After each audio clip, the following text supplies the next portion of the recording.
Magandang araw, UPIS. Kami ang Media Center News and Sports Team. Kasama ninyo sa...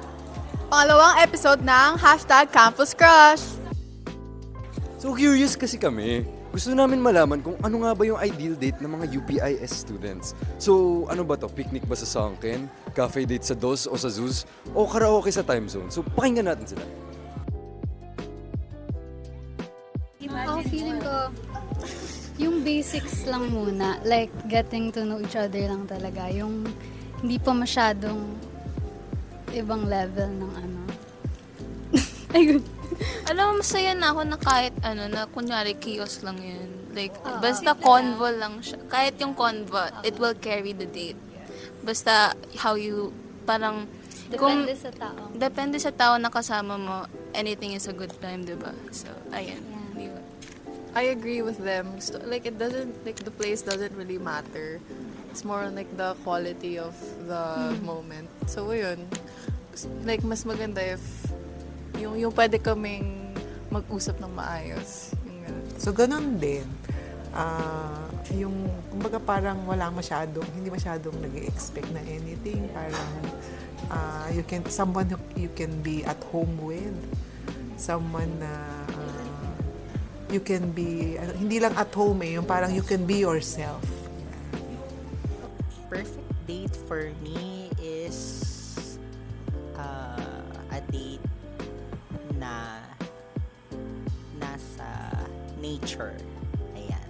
Yung ma-enjoy yung nature together and ma-feel yung peace na binibigay ng nature.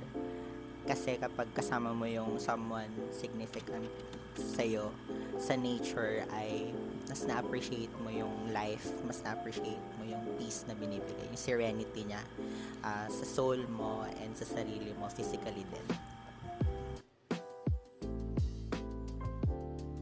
I believe that yung magbayad sa first date is yung lalaki.